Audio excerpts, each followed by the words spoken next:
क्या अंतिम समय में प्रभु का नाम जपने से मनुष्य जीवन और मृत्यु के बंधन से मुक्त हो जाता है? दोस्तों, इस मृत्यु लोक के चक्र से मुक्ति पाने का एक ही सरल उपाय है, वह है प्रभु का नाम जपना।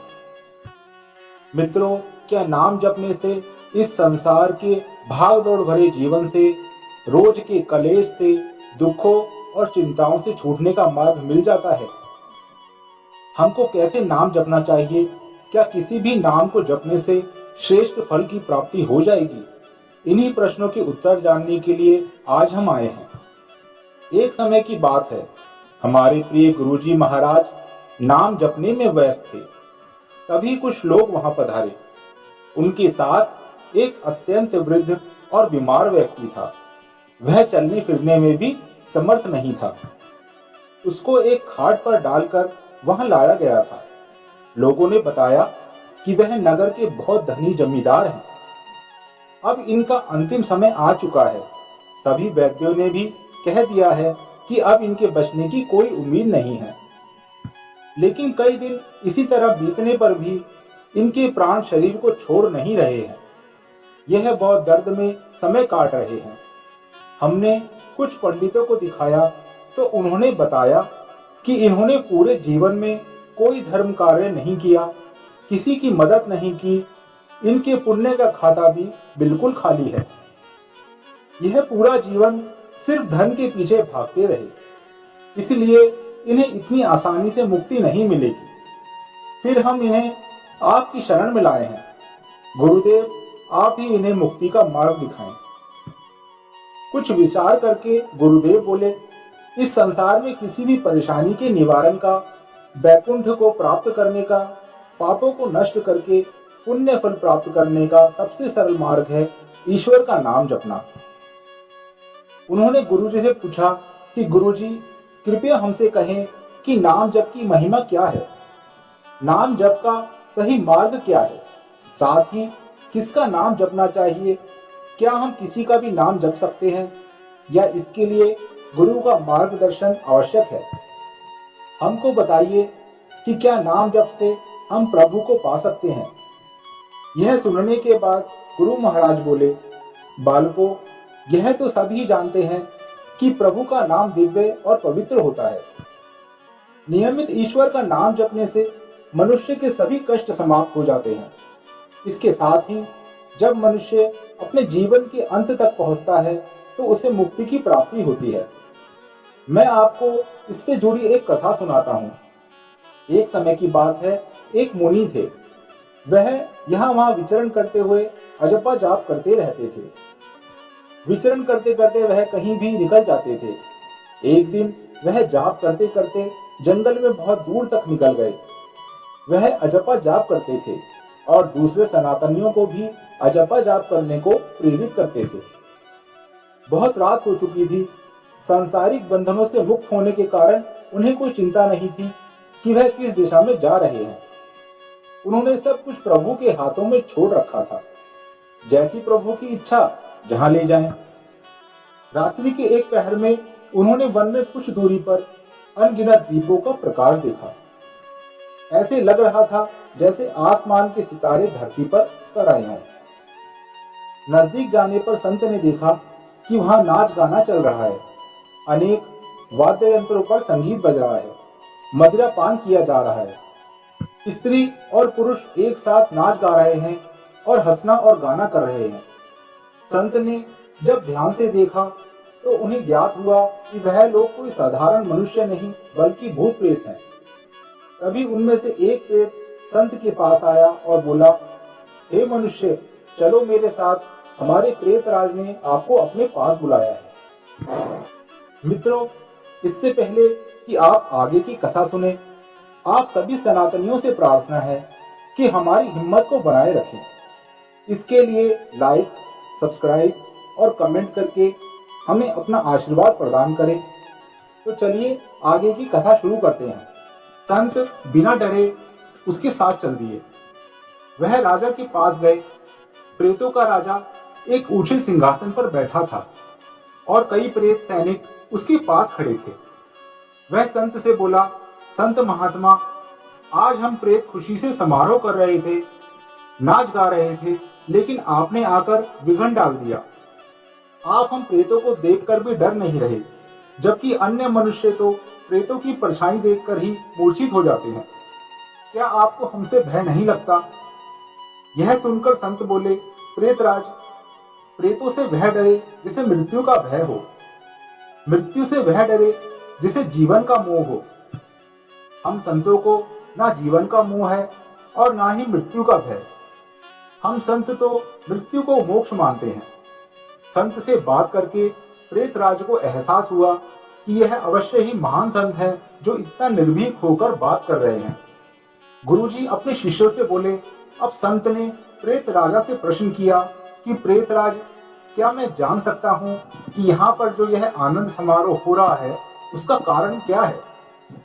तो प्रेत राजा बोला, संत महात्मा, मेरी पुत्री विवाह योग्य हो चुकी है, लेकिन उसके विवाह के लिए कोई श्रेष्ठ वर नहीं मिल रहा था, लेकिन अब उसके लिए योग्य वर मिल गया है।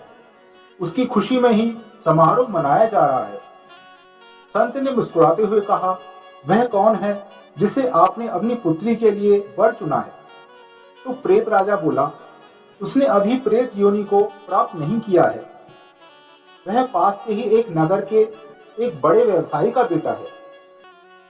अपने पाप कर्मों के कारण वह युवक एक महाभयंकर बीमारी से पीड़ित है। कल संध्या तक उसके प्राण उसका साथ छोड़ देंगे और वह भी हमारी तरह प्रेत योनि को प्राप्त कर लेगा। उनकी बात सुनने के बाद संत नाम जप करते हुए अपने पथ पर आगे बढ़ चले। उनके पीछे प्रेतों ने फिर से अपना नाच गाना और मदिरा पान शुरू कर दिया। संत निरंतर नाम जप कर रहे थे और चलते हुए पास के उसी नगर में पहुंच गए। जिज्ञासावश उन्होंने उस नगर के एक व्यक्ति से पूछा कि भाई बताओगे कि क्या आपके नगर के किसी धनी व्यवसायी के पुत्र को कोई असाध्य रोग हुआ हो? वह व्यक्ति बोला, जी संत महाराज, हमारे नगर के सेठ कमल राय के पुत्र अजय राय को एक असाध्य रोग हुआ है। वह इससे लगभग 1 वर्ष से पीड़ित है। कई वैद्यों से उपचार चला, लेकिन किसी ने भी उस रोग का कोई उपचार नहीं किया। संत के पूछने पर उस व्यक्ति ने सेठ के घर का मार्ग बता दिया। संत ने उस व्यक्ति को आशीर्वाद दिया और अजपा जाप करते हुए उस सेठ के घर की ओर चल दिए। जब संत उस सेठ के घर पहुंचे तो उन्होंने देखा कि अजय भवन के बाहर के आंगन में एक पलंग पर लेटा है। उसकी हालत बहुत ही खराब लग रही थी। स्वास्थ्य इतना खराब होने पर भी अजय ने महात्मा को प्रणाम किया। सेठ और सठानी ने जब संत के दिव्य रूप को देखा तो उन्हें भी आशा की एक किरण नजर आई। संत अजय के पास खड़े होकर अजपा नाम जप रहे थे। संत ने बड़े प्रेम से अजय के मस्तक पर अपना हाथ रखा। उनके ऐसा करते ही अजय की आंखों से अश्रुधारा बह निकली और वह बोला, महाराज, मैंने जीवन में कभी अच्छे काम नहीं किए, कभी ईश्वर की भक्ति नहीं की, पूरा जीवन लोभ और अहम के साथ बिताया। अब मेरा क्या होगा? मेरा परलोक कैसे सुधरेगा? इस पर संत बोले, बालक, तुम सभी चिंताओं और ग्लानियों को अपने मन से निकाल दो और प्रभु के अजपा जाप में लग जाओ। बाकी सब कुछ प्रभु पर छोड़ दो। यह अजपा जाप हर पाप और कुकर्म के प्रभाव को समाप्त करने की शक्ति रखता है। समय बीतने लगा और शाम होते होते अजय का स्वास्थ्य अत्यधिक बिगड़ने लगा। संत महात्मा ने अजय के कान में ईश्वर का नाम बोला और उसे नाम जपने के लिए कहा। अब अजय का अंत समय आ गया था। सभी सगे संबंधियों ने रोना धोना शुरू कर दिया था। इसके बाद संत ने अजय के कान में नाम जप करते रहने को कहा। इसके बाद अब अजय शांत लग रहा था। उसके मुख से बीमारी की पीड़ा और मृत्यु का भय खत्म हो गया था। अजय ने अपने प्राण त्याग दिए। उसके बाद सभी परिवारजन अंतिम संस्कार की तैयारी में लग गए। गुरुजी अपने शिष्यों से कहते हैं, इसके बाद संत नाम जपते हुए वहां से चले गए और नदी पर जाकर स्नान आदि किया और निरंतर जाप करते हुए वापस की ओर चल दिए। वापसी करते हुए उन्हें फिर से रात्रि हो गई और संत फिर से उस स्थान पर पहुंच गए जहां पिछली रात्रि समारोह चल रहा था, लेकिन आज वहां शमशान सी शांति थी।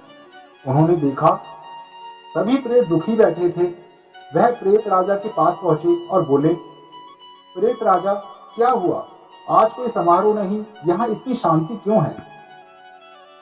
प्रेत राजा बोला, संत महात्मा, हमारी खुशी मिट्टी में मिल गई।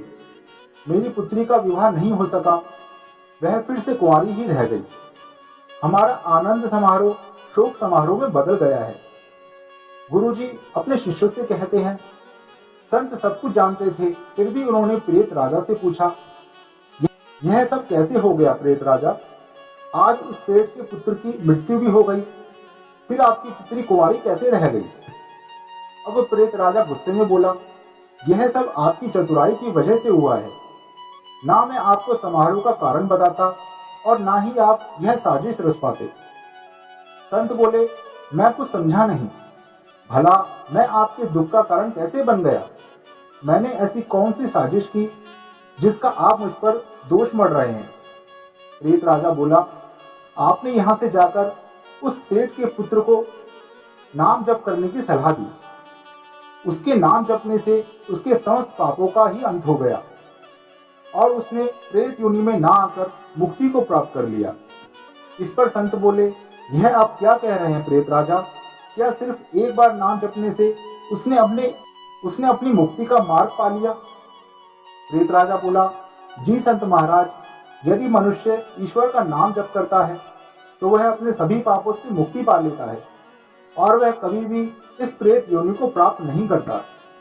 नाम जप की इस परम महिमा को जानकर संत महाराज की आंखों से अश्रुधारा बहने लगी और वह वहीं अजपा जाप में लीन हो गए। जब वह उस ध्यान से निकलकर बाहर आए तो उन्होंने देखा कि सुबह हो चुकी है और सूर्य की सुनहरी किरणें आसपास बिखर रही हैं। अब वहां कोई प्रेत आत्मा नहीं थी। रात भर के संत के उस स्थान पर नाम जपने से उन सभी प्रेतों को मुक्ति मिल गई थी। इसके बाद गुरुजी अपने शिष्यों से कहते हैं, भक्तजन, इस संसार में नाम जपने से बड़ा कोई पुण्य नहीं है। नाम जपने से मनुष्य के द्वेष, घृणा, वासना, लोभ, अहम की समाप्ति हो जाती है। भक्तजनों, नाम जपने से बड़ी कोई साधना नहीं है। यदि आप नाम जपते हैं तो आपको अपने उद्धार के लिए कुछ भी और करने की आवश्यकता नहीं है। आप कुछ भी करते हो, आपको नाम जप करते रहना चाहिए। यही ईश्वर को पाने का सबसे सरल मार्ग है। ध्यान और पूजा तो आप थोड़ा समय ही कर सकते हैं, लेकिन नाम जप आप कहीं भी और कभी भी कर सकते हैं। आपको नाम जप पूरी श्रद्धा और प्रेम के साथ करना चाहिए। जिस तरह जब हमारे घर में कोई अतिथि आता है तब हम उसको स्वादिष्ट भोजन कराकर उसको प्रसन्न करते हैं, उसी तरह नाम जपने से परमात्मा भी प्रसन्न हो जाते हैं। भक्तजनों, बहुत ही भाग्यशाली हैं वो लोग जो गुरु को पा लेते हैं, गुरु की सेवा करते हैं। गुरु जी कहते हैं, समस्त संसार के सभी धर्मों के संत महात्मा मनुष्य को नाम जपने का ही मार्ग दिखाते हैं, जिससे वह अपनी किसी भी परेशानी का सामना कर सके। किसी संसारिक मनुष्य चाहे वह कितना भी सफल हो, उसके साथ से हम उसके संग से लोक को सुधार सकते हैं, लेकिन अपने परलोक को सुधारने के लिए हमको किसी महान गुरु संत की छाया की आवश्यकता होती है। ऐसे संत जिन्होंने दुनिया के मोह को छोड़ दिया है, संसारिक सुखों को त्याग दिया है, उनका संग मनुष्य के मन को निर्मल बनाता है। मनुष्य सहिष्णु बनता है, उसके हृदय में ईश्वर की भक्ति बस जाती है। वह नाम जप करके सदैव मुस्कुराता रहता है। सत्संग से मनुष्य की बुद्धि को शुद्धि प्राप्त होती है। भक्तजनों, सत्संग के माध्यम से ही मनुष्य को ज्ञान की प्राप्ति होती है। संतों के संग को पाने के लिए तो देवता भी मनुष्य जन्म लेने को लालायित रहते हैं। अब गुरुजी कहते हैं, शिष्यों, मैं आपको एक और वृत्तांत सुनाता हूँ। एक नगर में एक चोर था। वह अब वृद्ध हो गया था और उसका अंत समय आ गया था। जब उसे महसूस हुआ कि अब उसकी मृत्यु निश्चित है, तो उसने अपने इकलौते पुत्र को अपने पास बुलाया। वह बोला, बेटा, मैंने अपना पूरा जीवन चोरी करने में बिताया और बहुत बार कामयाब भी हुआ और बहुत बार पकड़ा भी गया। मैंने आज तक तुझे लगभग सभी पैतरे सिखा दिए हैं कि कैसे चोरी करनी है और यदि पकड़े भी जाओ तो क्या करना है। लेकिन आज मैं तुझे वो बताना चाहता हूँ जो तुझे कभी नहीं करना है। बेटा बोला, ऐसा क्या है पिताजी जो आपने आज तक मुझे नहीं बताया। चोर बोला, बेटा जीवन में कोई भी परिस्थिति आ जाए, कभी भी किसी गुरु संत के आश्रम के पास भी नहीं जाना। यदि गुरु आश्रम में जाना भी पड़े तो उनकी बातें और सत्संग को कभी नहीं सुनना। इतना कहने के बाद उस वृद्ध चोर की मृत्यु हो गई। बेटे चोर ने अपने पिता की तरह ही चोरी करनी शुरू कर दी। एक दिन वह नगर के एक व्यवसायी के घर में चोरी कर रहा था कि वहां के पहरेदार ने उसे देख लिया और शोर मचा दिया। फिर क्या था, व्यवसायी के घर के लोगों के साथ साथ आसपास रहने वाले लोग भी उस चोर के पीछे पड़ गए। वह चोर भागता भागता एक आश्रम में पहुंच गया, लेकिन वह अंदर नहीं जाना चाह रहा था क्योंकि उसे अपने पिता की सलाह याद थी। लेकिन करता क्या ना करता, लोगों की पिटाई और कारावास के भय से उसका हृदय तेज गति से धड़क रहा था। वह ना चाहकर भी आश्रम में अंदर चला गया। वहां संत गुरु प्रवचन कर रहे थे। चोर ने झट से अपने कान में उंगली डाल ली जिससे उसे कुछ सुनाई ना दे, लेकिन फिर भी थोड़ी आवाज तो वह सुन ही रहा था। संत ने बोला कि जो देवी देवता होते हैं उनकी परछाई नहीं होती। यह सुनकर चोर बोला, मुझे क्या, परछाई हो या ना हो, वैसे भी मैंने ये जानबूझकर नहीं सुना है। बाहर घूम रहे लोगों को पता चल गया कि चोर उस आश्रम में छुपा है। उन्होंने उस चोर को पकड़कर सैनिकों को सौंप दिया। उसके पास चोरी का कोई सामान नहीं था। पिता की सीख याद करके उसने चोरी के इल्जाम से इनकार कर दिया और वह बोला, मैंने कोई चोरी नहीं की, मैं तो सत्संग सुन रहा था। सैनिकों की पिटाई के बाद भी वह नहीं माना तो उसे राजा के सामने लाया गया। वहां भी वह अपनी बात पर अड़ा रहा। अब मंत्री ने एक युक्ति लगाई। उन्हें पता था कि चोर लुटेरे माता के भक्त होते हैं। उन्होंने एक नौटंकी वाली महिला को माता का रूप देकर चोर के सामने पेश किया, जिससे वह अपना अपराध स्वीकार कर ले।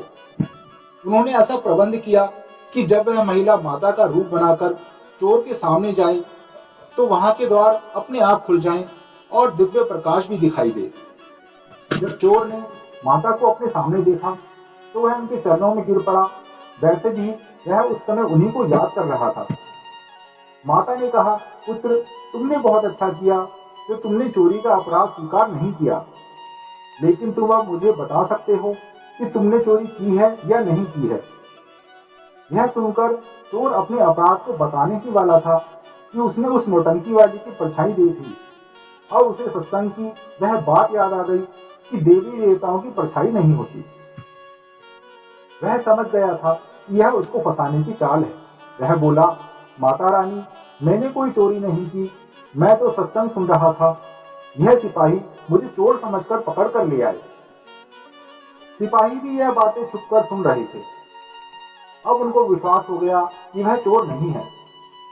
अगली सुबह उन्होंने राजा के सामने बता दिया कि यह व्यक्ति चोर नहीं है। उन्होंने चोर को छोड़ दिया। बाहर आने पर चोर सोचने लगा कि सत्संग का सिर्फ एक वचन सुनने से वह कारावास की सजा से बच गया। यदि वह नियमित सत्संग सुने तो उसका तो उद्धार हो जाएगा। अब वह चोर नियमित सत्संग सुनने लगा।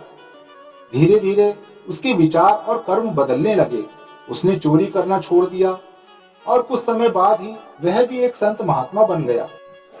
गुरु जी बोले, शिष्यों, जो पुण्य पवित्र नदियों के स्नान से मिलता है, जो पुण्य तीर्थ स्थलों के दर्शन से मिलता है, उससे कई गुना पुण्य आप सत्संग के माध्यम से पा सकते हैं।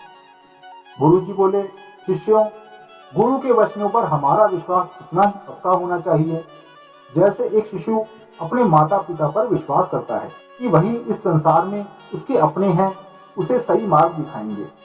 इसलिए बच्चों, यह बात सभी मनुष्यों पर लागू होती है कि यदि वह इस संसारिक जीवन को जीते हुए ईश्वर को पाना चाहते हैं तो ईश्वर का अजपा जाप ही श्रेष्ठ मार्ग है और उसके लिए गुरु संत का मार्गदर्शन अति आवश्यक है, क्योंकि बिना गुरु के आप ईश्वर को नहीं पा सकते। अब सभी भक्तजनों और शिष्यों को अपने उद्धार का मार्ग पता चल गया था। एक एक करके सभी को गुरुजी ने उसके कान में ईश्वर का नाम बोला, जिसे जप कर वह अपने लोक के साथ परलोक को भी सुधार सके। इसके बाद जब गुरुदेव ने उस वृद्ध जमींदार के कान में नाम जप का मंत्र दिया तो उस जमींदार के मुख से भी पीड़ा का भाव खत्म हो गया और उसके मुख पर असीम शांति का भाव आ गया। वह जमींदार मन ही मन अजपा जाप करता रहा और दोपहर होते होते उसने भी अपने प्राण त्याग दिए और जीवन मृत्यु के इस जंजाल से हमेशा के लिए छूट गया। तो मित्रों, आप भी आज से ही नाम जपना शुरू कर दीजिए, इससे पहले कि देर हो जाए। आशा है कि आज की वीडियो आपको पसंद आई होगी। इसके लिए हमारे वीडियो को लाइक करें, चैनल को सब्सक्राइब करें और कमेंट भी अवश्य करें। धन्यवाद।